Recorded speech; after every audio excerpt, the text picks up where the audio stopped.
안녕하세요. 결혼한 지 10년째 이혼하게 된 40대 주부입니다. 다들 코로나 때문에 고생이 많으실 텐데요. 저도 그놈의 코로나 때문에 이혼을 결심하게 되었습니다.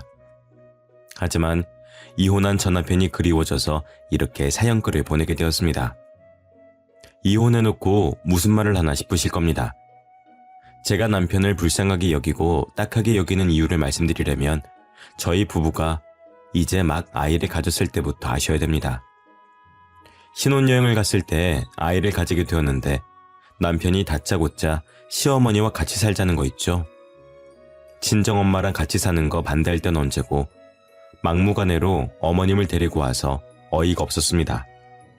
저희 남편이 장남도 아니고 큰형이 있는데도 자기가 굳이 모시겠다고 하더라고요. 하지만 어머님이 낙상사고로 잘 걷지 못하는 모습을 보니 어쩌질 못했습니다. 시어머니 성격도 보통이 아니라서 면전에서 대놓고 같이 살기 어려울 것 같다고 말도 못했죠. 시어머니와 8년을 같이 살면서 돌아가실 때까지 어려워했지만 그때는 나이가 어려서 어머님께 대들지도 못했었거든요. 아들 하나를 키우면서 또 어머님도 돌봐드리며 힘겹게 살아가고 있었는데요. 시어머니 눈치를 보면서 사느라 조금 힘들었지만 남편이 제 편을 들어주니 괜찮았습니다. 하지만 한 번씩 고비가 찾아오더라고요. 어느 날 어머님께서 병문안을 다녀왔다며 치매 이야기를 꺼내시더라고요. 야야, 내가 만약에 치매에 걸리면은 요양원에 집어넣을 거냐? 응? 어렸을 때 친하게 지내던 애가 치매에 걸려서 잠깐 얼굴 보고 오는 길인데 세상에 어떻게 그런 곳에서 지내는지 모르겠더라. 나는 그런데 안 보낼 거지? 그럼요, 어머님. 절대 안 보내야죠. 설마 지금까지 잘 모시고 살고 있는데 어머님 치매 걸렸다고 요양원에 보내겠어요? 치매 노인이라니. 벽에 똥칠할 때까지 산다는 말이 있을 정도로 극악의 난이도가 아닌가요? 차라리 갓난아기 2명을 동시에 키우면 키웠지 치매 노인과는 못 살았습니다. 하지만 이 말은 속으로만 생각하고 차마 입 밖으로 이야기하지 못했죠. 남편도 옆에서 제 말을 듣고 놀란 눈치더라고요. 제 속도 모르고 정말 그럴 거냐고 따지길래 나중에 이야기하자고 속닥거렸습니다. 그리고 안방으로 가서 남편에게 미리 말해두었죠. 당신 어머님 앞에서 그런 것 좀 묻지 마. 어머님 앞에서 직접 모시겠다고 하지. 그러면은 시설에 보내겠다고 하겠어? 지금은 멀쩡하시니까 모실 수 있겠지만 어머니 치매 걸리면은 나 못 모셔. 당신 장남도 아닌데 괜히 어머님 모시겠다고 나서서 지금 이러는 거 아니야. 그러니까 어머님 아프시면 괜히 모시겠다고 하지 말고 요양원이든 병원이든 아무데나 입원시켜. 세상에 어떻게 그래. 지금 우리 형이 형편이 안 좋아서 이러는 건데 우리가 모실 수 있을 때까지 모셔야지. 그럼 우리 엄마는? 우리 엄마도 안 아픈 데가 없는데 혼자 지내고 계셔. 내가 외동딸이라 모실 사람도 없다고. 근데 당신이 결혼하자마자 데려와서 이러는 거 아니야. 신혼 때 시어머니 모시는 거 협의도 안 해놓고 끝까지 이럴 거야? 장모님이랑 우리 엄마는 다르지. 우리 엄마가 더 심각하니까 이러는 거 아니야. 우리 엄마 앞에서는 효녀인 척 가증스럽게 연기해놓고 이러기야? 나 참 어이가 없어서. 남편이 버럭 소리를 질러놓고 나가버리길래 속에서 열불이 났죠. 자기 엄마만 엄마인가요? 우리 엄마가 치매에 걸리면 어떻게 해야 하나 고민될 정도인데 어떻게 피도 안 섞인 노인네 똥기저귀를 갈아주면서 살겠습니까? 남편은 친정엄마 똥기저귀를 갈아줄 수 있을까 하는 마음이 들어서 짜증이 났죠. 이러다 남편과 싸울 것 같아서 안방에 계속 남아있었는데 어머님께서 문을 벌컥 열고 들어오셨습니다. 내 아들한테 다 들었다. 네가 치매 걸려도 절대 못 모시고 산다고 했다며? 시설에 보내버리라는 말을 어떻게 그렇게 쉽게 하니? 내 앞에서는 친정엄마 같다. 딸처럼 생각해달라. 별소리를 다 하더만. 네? 갑자기 들어오셔서 무슨 말씀하시는 거예요? 진짜로 저희 남편이 다 말했다고요? 너 모르는 척 시침이 떼지 마라. 속으로 음흉한 생각하고 있었으면서 감히 나를 속여? 여보, 이리 들어와봐. 어머님한테 도대체 무슨 말을 한 거야? 우리 아들은 왜 부르니? 나한테 탈탈 털릴 것 같아서 부르는 게야? 그러니까 뒤에서 음흉한 짓을 하지를 말든가. 어머님, 음흉한 짓이라니요. 제발 제 입장도 좀 생각해주세요. 저희 엄마도 지금 몸이 안 좋으세요. 결혼할 때 친정이랑 합가하는 거 반대하셔놓고 지금 뭐라고 하시는 거예요? 어머님만 소중하세요? 저희 엄마 모시고 저도 같이 살고 싶다고요. 그래, 네 말대로 내가 시설에 들어가마 나 치매니까 들어가겠다고. 가증스러운 년, 얼마나 내가 보기 싫었을까. 너 같은 년이랑 같이 사니까 내가 저주받은 거 아니야. 멀쩡하던 내가 다 치매에 걸리는 거 보니까 네가 나 볼 때마다 속으로 별의별 주문을 다 외우고 저주를 퍼부었나 보다. 네? 지금 그게 무슨 말씀이세요? 어머님이 치매에 걸리셨다고요? 그래, 내가 시설에 보낼 치매 노인이 나다. 왜? 못 믿겠어? 얘다, 이거 봐라, 내 치매 진단서다. 어머님이 던진 진단서를 살펴보니 정말로 치매가 맞았습니다. 병문안을 간다고 나선 게 요즘 따라 깜빡깜빡하는 게 이상해 치매 검사를 받으러 간 거라고 하시더라고요. 그런데 정말로 치매 초기 진단을 받고 충격을 받으셨다고 합니다. 저는 어머님이 치매에 걸린 줄도 모르고 남편에게 한 말인데 남편은 그걸 그대로 일러 바친 거였죠. 시어머니의 치매 진단을 남편이 저보다 먼저 알았는지 놀라지도 않더라고요. 둘이서 일부러 제 속마음을 떠보고 테스트한 것이었습니다. 정말 배신감이 느껴졌지만 저는 변명할 수밖에 없었는데요. 저는 진짜로 어머님이 치매에 걸리신 줄 몰랐어요. 저도 사는 게 힘들어서 나온 말인데 설마 진짜로 어머님 시설에 집어넣겠어요? 그러니까 마음 푸세요. 그럴 일 없을 거예요. 가증스러운 년, 내가 네 말을 믿을 것 같아? 이래놓고 뒤에서 내 아들 달달 볶으면서 요양원에 보내라고 시키겠지. 어머님, 그럴 일 없다니까요. 왜 제 말을 안 믿어주세요? 됐어, 그만해라. 너 같은 것이랑 말싸움할 생각 없어. 시어머니가 집을 획 나가버리길래 남편을 붙잡고 하소연했습니다. 중간다리 역할을 제대로 해달라고 부탁했지만 남편은 제 말을 들어주지 않았죠. 그날 이후로 남편이랑 시어머니 둘 다 저를 투명인간 취급하더라고요. 어머님의 치매가 심해질수록 저의 가사노동은 엄청나게 힘들어졌지만 아무도 저를 존중해주지 않았습니다. 치매에 걸린 어머님은 제 이름은 잊었어도 제가 한 짓은 기억하고 있더라고요. 저보고 매일 나쁜 년, 우라질 년, 나가 죽을 년 각종 욕을 내뱉었습니다. 그 수모를 다 겪어내면서 8년을 견뎌냈죠. 8년이 지나 어머님을 떠나보냈지만 집안에는 늘 냉랭한 기운이 감돌았습니다. 남편은 저를 용서라도 해준 것처럼 어머님 장례를 치를 때 과거에 있었던 실언은 잊어주겠다고 친히 이야기해 주었죠. 남편이 계속해서 비아냥거리길래 저는 그냥 잠자코 앉아서 이 시간이 지나가기를 바랬는데요. 남편과 저는 정말 살얼음판을 걷는 것 같았습니다. 누구 하나 이혼 이야기를 꺼내면 정말로 이혼 절차를 밟을 것 같았죠. 그러다가 저희 남편이 재택근무를 하게 되면서 확실한 위기가 찾아왔습니다. 저희 남편은 땡땡사에 다니고 있는 회사원이었는데 요새 코로나라서 재택근무를 한다고 하더라고요.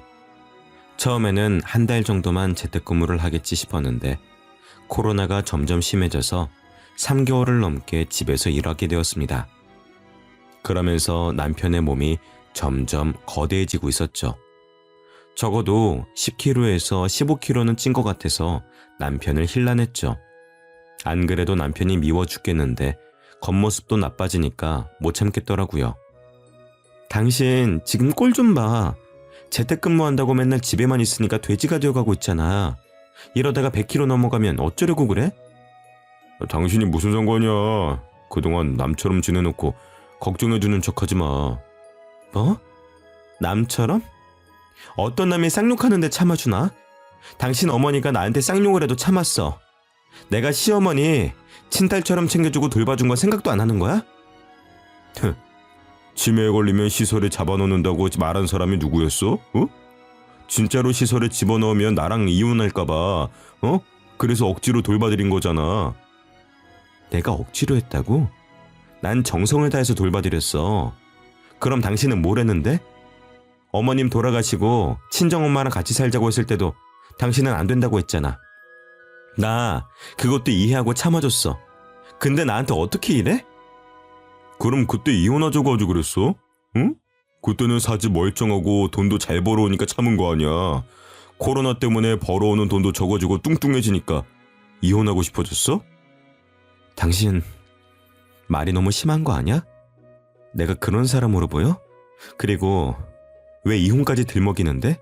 당신은 이혼이 그렇게 쉬워? 우리 광희가 들으면 어쩌려고 그래? 광희 이제 10살이야. 당신이 하는 말 다 알아들을 수 있다고. 제가 눈물을 터뜨리면서 소리치니까 남편이 집을 나가버리더라고요. 3-4시간이 지나도 남편이 돌아오질 않길래 집을 나간 줄 알았습니다. 제가 전화를 해보니까 헬스장이라고 집에 가서 이야기하자고 했죠. 진짜로 남편이 집에 돌아와서는 헬스장에 다니겠다고 선언했죠. 찬바람 쐬면서 생각해봤는데 내가 심한 말 한 것 같더라고. 내가 봐도 살 빼야 될 것 같아서 집 앞에 있는 헬스장 등록해놨으니까 걱정하지 마. 최대한 빨리 원래 몸무게로 돌아갈게. 남편이 먼저 화해를 요청하니까 저도 마음이 사르르 녹아버렸습니다. 부부싸움은 칼로 물베기라는 말이 있듯이 늘 이런 식으로 싸우고 화해하니 이혼까지는 안 가는 거였는데요. 하지만 저는 앙금이 남아있었습니다. 제가 희생해서 치매 걸린 어머님 똥기저귀까지 갈아드렸는데 저를 인정해주지 않고 끝까지 배척했으니까요. 남편이라는 호칭의 뜻이 남의 편이라고들 하지 않습니까? 어머님이 난동을 피우며 못된 년, 애미 없는 년, 나를 감히 요양원에 가두려고 했냐고 폭언을 퍼붓는데도 남편은 제 편을 들어주지 않았죠. 늘 어머님 편을 들며 그러니까 옛날에 왜 그런 말을 했냐고 따지고 들었죠. 그 상처가 아직 남아있어서 저는 계속해서 남편을 헐뜯었습니다. 내가 어머님 돌보느라 바빠서 살찌니까 뭘 할 땐 얹고 고작 집에서 회사 일 하면서 살이 그렇게 쪘어? 헬스장 다니면 뭐해? 재택근무 계속하면 살이 다시 찔 텐데? 당신 왜 말을 그렇게 해? 내가 좋게 생각해서 살갑게 말해본 건데 당신이 맨날 그런 식으로 말하니까 우리가 싸우는 거 아니야. 그래. 어차피 다시 찔 살 내가 빼고 본다. 빼고 나서 보자고. 남편도 제 말에 마음이 상해서 그나마 섞었던 인사말조차 나누지 않았습니다.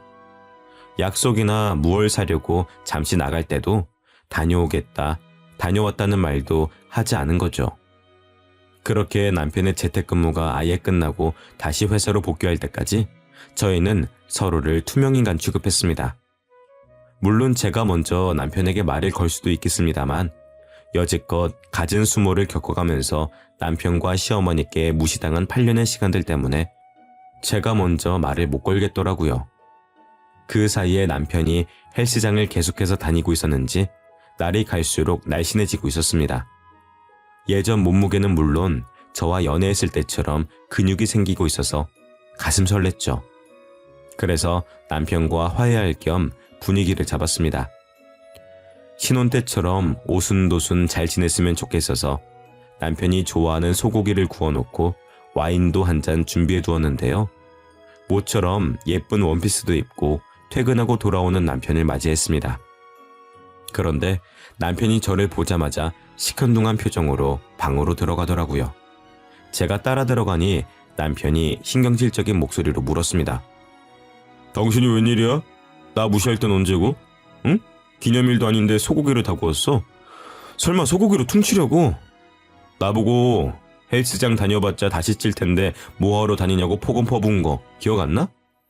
딱 보니까 내가 살 좀 빼고 몸 좋아지니까 신혼기분 내고 싶었나 보네? 당신이 살 빼서 이러는 거 아니야. 언제까지 이러고 지낼 수는 없잖아. 난 하루라도 빨리 당신이랑 화해하고 싶어서 준비한 건데 왜 그렇게 생각하는 거야? 우리 이혼할 생각도 없으니까 남처럼 지내지 말자. 이혼할 생각이 없다고? 나는 그런 말 한 적 없는데. 언제부터 당신이 내 생각을 읽을 수가 있었어? 나 참 어이가 없어서. 됐어. 피곤해. 씻고 잘 거니까 그렇게 알고 있어.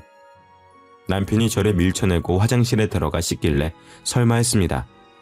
진짜로 씻고 나오더니 제가 차려준 밥상도 안 쳐다보고 자더라고요. 코까지 골면서 자길래 정말 베개로 내려치면서 깨워버리고 싶은 마음뿐이었죠. 남편이 정말 차갑게 변해버렸다고 생각할 무렵이 그쯤이었습니다. 다음 날이 돼서야 소고기를 구워주는 저를 보고 남편이 젓가락을 까딱거렸는데요. 눈에 소고기 기름이 튀어서 잘못 본 줄 알았습니다. 젓가락으로 제 엉덩이와 뱃살을 가리키면서 몸매를 평가하고 있더군요. 당신 운동 좀 해야 되는 거 아니야? 그러다가 살 훅 쪄.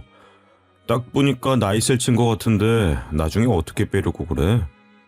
아줌마 같아서 나랑 다니면 웃기겠다. 내가 아줌마면 당신은 아저씨지. 왜 남의 이야기하는 것처럼 말해? 아침부터 시비 걸지 말고 얼른 먹고 출근이나 해. 난 일하다가 찐 살이라고 해도 당신은 무슨 고생을 했다고 살이 그렇게 찐 거야? 하루 종일 하는 거라고는 청소기 돌리고 설거지하는 것뿐이잖아. 당신도 젊은 애들처럼 필라테스나 요가 같은 거 좀 배워봐. 설마 몇 개월 전에 살 때문에 뭘 한 것 때문에 그래? 지금 복수하는 거냐고. 나이가 몇 살인데 계속 유치하게 굴래? 그만해. 슬슬 짜증나려고 하니까. 짜증내고 싶으면 짜증내. 평소에는 잘만 내더니 웃기시네. 어제 분위기 잡으려고 용 쓰던데 그걸로 신혼 분위기를 어떻게 내려고 했어? 당신 몸만 보면 40대가 아니라 50대야. 여자처럼 안 느껴진다고. 그 말을 듣는 순간 젓가락을 확 내려놓았습니다.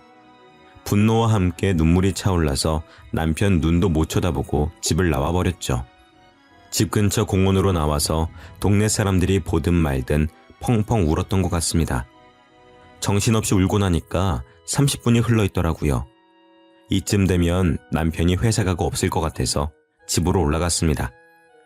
집에 가보니 남편이 식탁에 핸드폰을 두고 갔더라고요. 가져다 둘 생각은 추호도 없어서 구석에 던져두려고 핸드폰을 챙겨들었습니다. 그때 충격적인 장면을 목격했죠. 남편이 무음으로 맞춰뒀는지 핸드폰 알람 소리도 없이 문자가 한 통 왔는데요. 순식간에 사라졌지만 딱 봐도 여자와 나눈 메시지였습니다. 오빠 출근했어? 오늘 운동하러 올 거지? 야근하게 되면 말해줘. 같이 단백질 챙겨 먹고 운동하자. 자기 오늘도 화이팅. 사랑해. 이 문자를 본 순간 남편이 바람을 피느라 저에게 차가워진 거라는 생각이 들었습니다.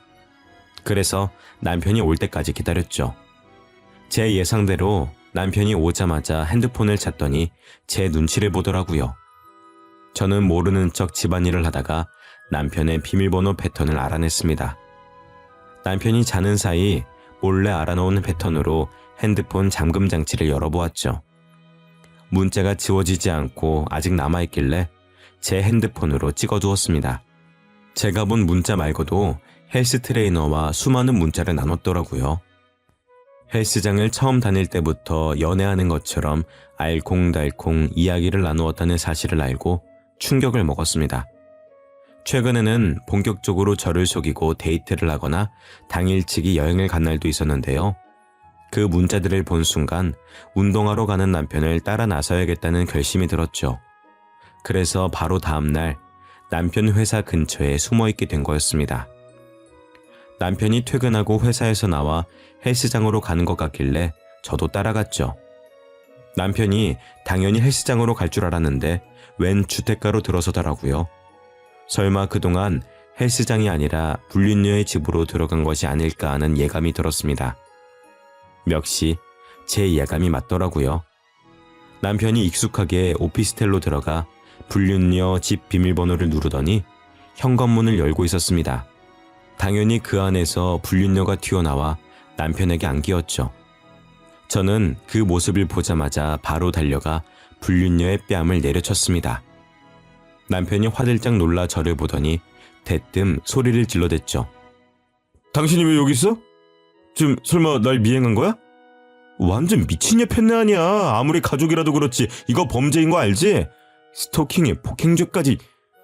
어? 야, 우리 지훈이가 때릴 데가 어디 있다고 때려. 당신 거기 딱 있어. 경찰에 신고할 테니까. 뭐? 신고? 당신 돌았어? 나 몰래 바람핀 것도 모자라 신고를 해? 그것도 불륜녀 편을 들면서? 그래, 신고해. 경찰 올 때까지 너 죽고 나 죽자. 누가 이기는지 보자고. 제가 불륜녀 머리채는 물론 남편의 머리채까지 잡으려고 하니까 남편이 난동을 피우며 저를 밀어냈습니다. 아이씨, 이 옆에 내가 진짜. 당신이 뚱뚱해서 이러는 거 아니야. 우리 지훈이를 봐. 얼마나 날씬하고 예뻐? 근데 당신은 곧 있으면은 아줌마를 뛰어넘어서 할머니가 되게 생겼네. 거울은 보고 다니는 거야? 어? 왜 이렇게 막말하는 건데? 생각이란 걸 하고 있긴 해? 진짜 나랑 이혼하려고 이러는 거야? 우리 광희를 생각하라고. 당신 원래 이런 사람 아니잖아. 이 여자한테 홀려서 이렇게 된 거잖아. 내가 이번 한 번만 봐줄게. 그러니까 우리 돌아가자. 응? 내가 왜? 이 손 놔. 우리 엄마 치매 노인이라고 매일 눈치 주고 집안에서 편하게 못 있게 할 때는 언제고 피해자인 척하는 거야? 다른 여자들은 아무 말 안 하고 시댁살이나 잘한다고 하던데, 응? 당신은 뭐가 그렇게 잘나서 틈만 나면 나한테 뭐라고 하고 시비 걸고 그러냐고. 너 잘난 거 하나도 없잖아. 예쁘기를 해, 날씬하기를 해?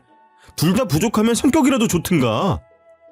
제가 간절하게 매달리는데도 남편이 제 손을 뿌리치면서 저에 대한 비하 발언을 내뱉더라고요. 기다렸다는 듯이 줄줄이 저에게 욕을 해대는데 정말로 오랫동안 생각해온 진심 같아 보였습니다. 남편이 저 몰래 이런 생각을 하고 있다니. 남편의 손이 제 손이 아닌 제 뺨을 후려치는 기분이 들었죠. 갑자기 몰려오는 배신감에 못 이겨 저도 남편에게 이혼 이야기를 하고 말았습니다. 아, 그러셨어? 당신만 힘들고 불편했다 이거지? 정작 치매노인 똥기저귀 갈아주고 욕짓거리 다 듣고 산 나는 오죽했겠어? 그래, 8년간의 고생도 이해 못해준 사람이랑 어떻게 살겠니? 당신 나랑 이혼하고 싶어서 이러는 거지? 이혼하자. 지금 당장 이혼하자고. 바라던 바야. 이혼 도장 바로 찍어. 당신이랑 어떻게든 이혼하고 싶었는데 드디어 이혼하게 됐네. 대놓고 바람핀 주제에 내가 그냥 이혼해줄 것 같아? 불륜 증거 다 모아뒀어. 내가 이혼 소송 걸 테니까 위자료랑 우리 광희 양육비나 준비해. 남편이 이쯤 되면 제게 빌빌거리며 다시 생각해보자고 할 줄 알았습니다.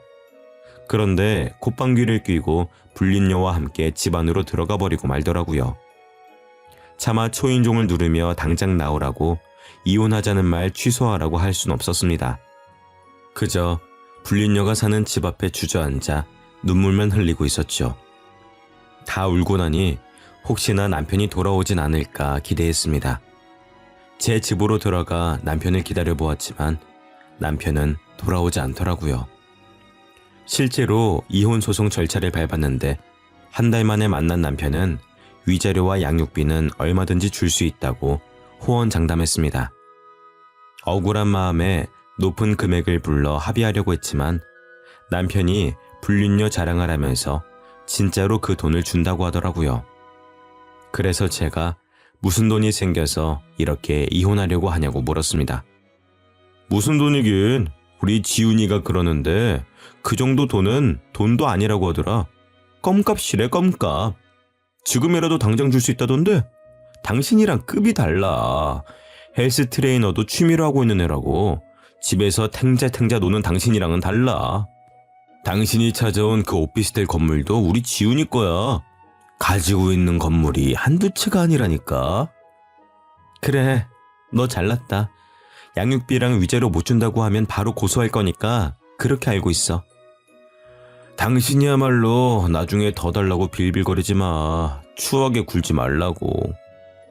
남편이 이혼 후에도 저를 비웃으며 약 올릴 줄은 몰랐습니다. 뭘 믿고 이렇게 당당하나 싶었는데 불륜녀 재력을 믿고 있더라고요. 불륜녀 집안 자체가 부자로 이름난 집안이라 기세등등해진 것 같았습니다. 회사도 그만두고 불륜녀랑 결혼 준비를 하며 해외여행도 다니고 있었죠. 저는 정말 알고 싶지 않았지만 저랑 이혼 소송 중이거나 소송이 끝난 후에 광희를 보러 올 때마다 불륜녀 자랑을 그렇게 해댔습니다.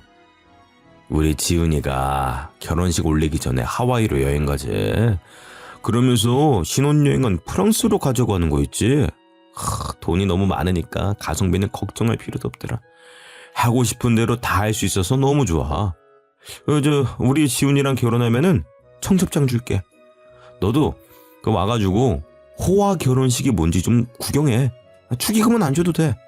장인어른이 워낙 부자라서 그런 거 안 받겠대요. 광희야, 학원 갈 시간이라고? 엄마가 데려다 줄 테니까 가자. 뻔뻔하게도 불륜녀랑 결혼하면 청첩장도 준다고 하길래 못 들은 척 무시했죠. 제 아들도 남편이랑 있는 걸 불편해할 정도로 언행이 심해졌습니다. 나이를 뻘로 먹는지 생각하는 뇌가 없는 것 같았죠. 자기가 하는 말 때문에 아이가 어떻게 변해가는지 모르고 있었습니다. 저는 남편이 불륜녀에게 홀려서 머리가 어떻게 되어버린 줄 알았는데요. 다행히 남편의 불륜녀 자랑도 거기서 끝이 나고 말았습니다. 불륜녀가 운영하는 헬스장 남자 고객과 바람을 폈다는 거 있죠? 남편보다 더 잘생기고 능력 있고 나이까지 어린 남자였습니다. 그 소식을 어떻게 알게 되었냐고요? 남편이 제 발로 집까지 찾아와서 저에게 매달리기 시작했거든요. 여보, 내가 잘못했으니까 우리 다시 합치면 안 될까? 내가 이렇게 빌게. 갑자기 그게 무슨 말이야? 얼마 전까지 당시엔 불륜녀 자랑을 그렇게 하더만. 지훈이가 나보다 더 젊고 돈 많은 남자랑 도망갔어. PT 해주는 남자 고객 같은데 내 돈 다 가져가서는 연락도 안 받아. 나한테 아버지 사업 핑계대면서 대출까지 쓰게 만들더니 나 그년 때문에 땡전 한 푼도 없어. 오히려 빚만 늘었다고. 그래서 나랑 다시 결혼해서 빚 갚아달라는 말이야? 내가 그래줄 것 같아? 그년이 그렇게 부자라며. 그 남자 질리면 돌아와서 당신 빚을 갚아주겠지. 다시 올 때까지 기다려. 그럼 되겠네. 그년이 안 올 것 같아서 이러는 거야. 그의 아버지 부자인 거 다 거짓말 같아. 꽃뱀인 것 같다고. 나 꽃뱀한테 당한 거야. 그러니까 한 번만 봐주면 안 될까? 꽃뱀한테 홀려서 와이프 버린 놈을 내가 뭐하러? 집안 망신시킬 일이 있어? 우리 광희도 당신 안 좋아하니까 당장 꺼져. 제가 이렇게 말하면서 쫓아내려고 하니까 남편이 무릎까지 꿇었습니다. 파리처럼 싹싹 빌면서 저한테 눈물로 호소하는데 경찰을 부르겠다고 소리쳤죠. 남편은 그날만 절 찾아온 것이 아니었습니다. 매일 찾아와서 문을 두드리거나 광희를 불러 문을 열게 만들길래 112에 신고해 주거침입죄로 신고한 적도 있었는데요. 진짜로 경찰들이 남편을 잡아가니까 그 뒤로 제 집을 찾아오지 않았습니다. 그렇게 이혼 후 9년이 흘렀습니다. 남편은 당연히 빈털터리가 돼서 양육비도 주지 못하는 상황이었는데요.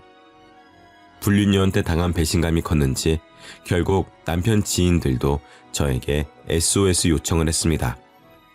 전화로 남편 사정을 들어보니까 거의 폐인이 되었다고 하더라고요. 순영씨, 우리 형님 좀 다시 만나주면 안 될까요? 순영씨랑 너무 만나고 싶어 하는데 연락할 방법이 어때요? 빚쟁이들 때문에 번호 바꿔서 여기 이 번호로 연락해달라고 하던데 미친 척하고 딱 한 번만 만나줘요. 너무 불쌍해서 그래. 남편 지인이 문자로 전화번호를 전달해 주길래 일단 알겠다고 했습니다. 그동안 무려 9년이라는 시간이 흘러가서 이제 모든 게 덤덤해졌죠.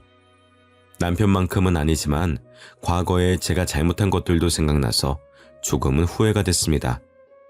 그때 그런 인신공격을 하지 말고 차분하게 잘 말해볼 걸 하는 그런 반성을 가끔씩 하고 있었거든요. 이런 후회는 둘째치고 남편이 지금은 어떻게 지내고 있는지 궁금하기도 했습니다. 그래서 남편 지인이 준 전화번호로 전화를 걸어보았죠. 제가 여보세요라는 말과 함께 나 순영이야 라고 말하니까 잠시 침묵이 흘렀습니다. 침묵을 깬 사람은 남편이었죠. 순영아, 오랜만이다. 제철이한테는 내 이야기 들었어? 너한테 더 하고 싶은 이야기가 있는데 잠깐만 얼굴 좀 볼 수 있을까? 오랜만에 밥 한 끼 하자. 우리가 만나서 할 이야기가 있을까? 너는 없을지 몰라도 나는 있어. 광희도 보고 싶고 나도 양육비 주려고 노력할 테니까 한 번만 기회 주라. 남편이 이렇게까지 간곡하게 나오는데 어쩌겠나요? 남편이 만나자는 약속을 잡으려고 하길래 알겠다고 했습니다. 내일 오후 5시 제 집 근처에서 만나자고 하길래 한숨도 못 잤습니다. 불편한 자리가 될 것 같아서 긴장이 되더라고요. 그렇게 다음날 오후 5시가 되어 집 근처 카페로 가니 남편이 먼저 앉아 있었습니다. 정말 몰라보겠더라고요. 제가 살쪘다고 구박했을 때보다 더 쪄서는 100kg은 되어 보였습니다. 처음에 긴가민가해서 조심스럽게 자리에 앉으니 남편이 멋쩍게 웃어 보이며 말했습니다. 너무 변해서 못 알아보겠지. 잘 보일 사람도 없고 일하고 퇴근하고 술 한잔하면서 살다 보니까 이렇게 됐어. 일은 하고 있었던 거야? 제철 씨한테 다 들었어. 거의 폐인처럼 살고 있다며. 집에 틀어박혀서 술만 먹고 사는 거 아니지? 일은 하고 있어. 그냥 음식 배달 업체에서 일하고 있는데 벌이가 안 좋네. 배달 일을 한다고? 재혼한다고 회사 그만둔 뒤로 다시 취직 안 한 거야? 다시 취직했는데 해고당해서 1년 전부터 배달하고 있었어. 오토바이도 탈 줄 모르면서 무슨 배달을 한다고 그래? 요즘 비도 많이 오고 오토바이 사고 많이 나던데 당신도 조심해. 제가 사고 걱정을 하기 무섭게 남편이 긴 바지를 걷어올려 다친 상처를 보여주었습니다.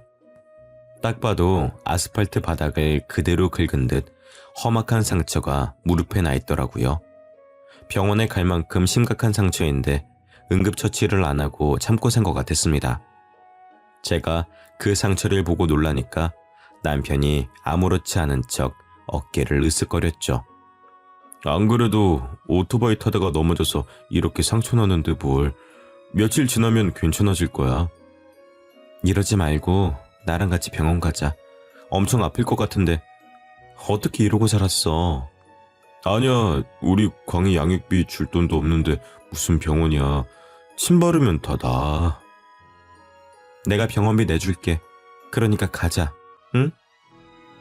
병원비 말고 나랑 밥 먹어주면 안 될까? 당신이랑 술 한잔하면서 그동안 어떻게 지냈는지 듣고 싶은데.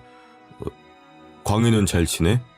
갑자기 보자고 하면 싫어하려나?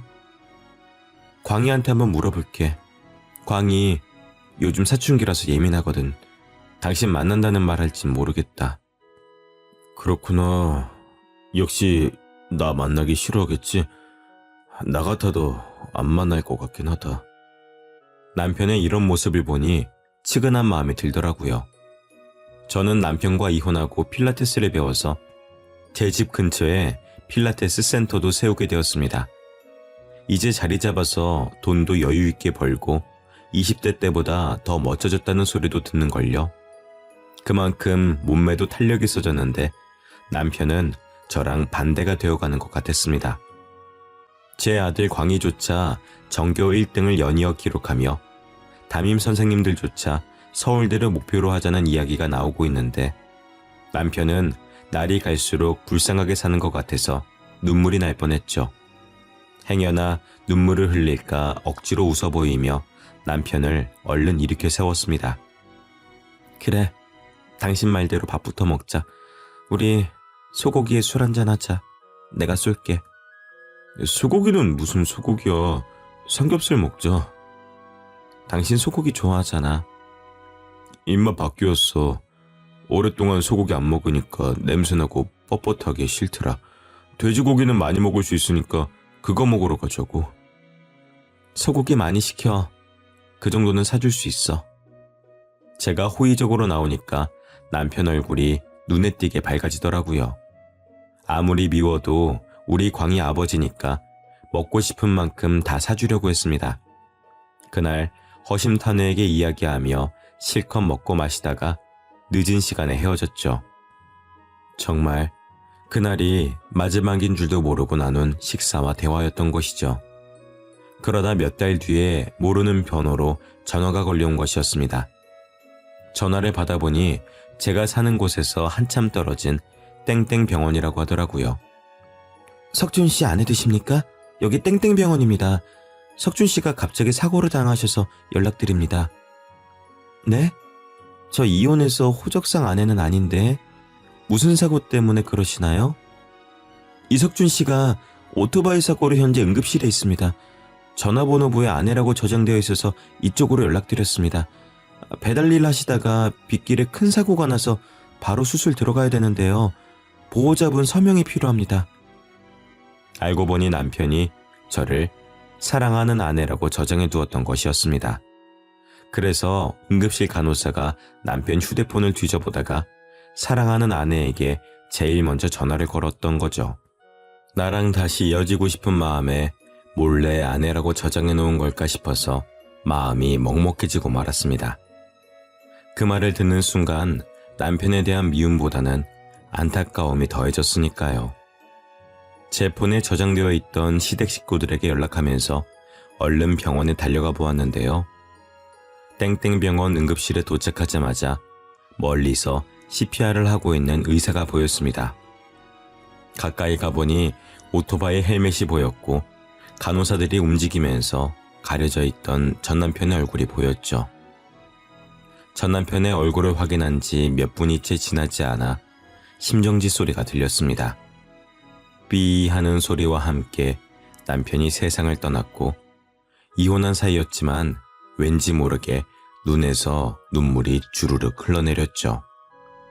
예정과 저를 아내라고 저장해둔 남편의 마음이 느껴져서 눈물을 흘리다 못해 통곡을 하고 말았는데요.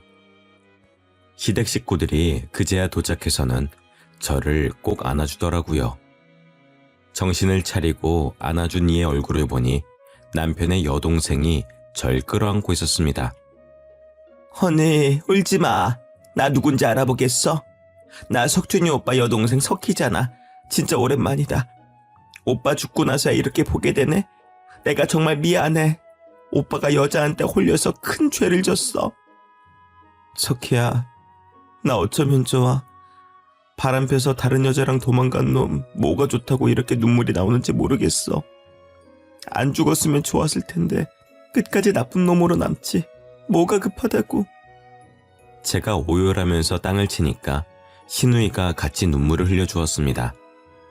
이혼해서 남이 되었지만 한때는 가족이라고 명절 때마다 만나고 서로를 챙겨주던 사이였으니까요.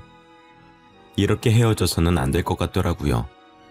그래서 남편 장례도 제가 챙기고 상주 노릇도 제가 했습니다. 그렇게 남편을 떠나보내고 어느덧 3년이 지났습니다. 시간이 참 빠른 것 같습니다. 시댁 식구들이랑은 지금도 연락하며 지내면서 가족처럼 만나고 있는데요. 제가 비혼을 결심한 뒤로 시댁이 생길 일이 없을 것 같아서 신우이와 신우이 가족들을 영원히 제 시댁 식구로 남겨두려고 합니다. 신우이와 이혼 전보다 더 가깝게 지낸 탓일까요? 요즘 따라 신우이 가족이 된 기분이 듭니다. 여자 하나 잘못 만나 모든 걸 잃어버린 것도 모자라 목숨까지 빼앗긴 제 남편을 생각하니 이제는 남편보다는 불륜녀가 더 미워지기 시작했거든요. 남편을 속인 그 불륜녀에 대한 미움과 분노가 속에서 사그라들지 않는데 이런 감정이 맞긴 할까요?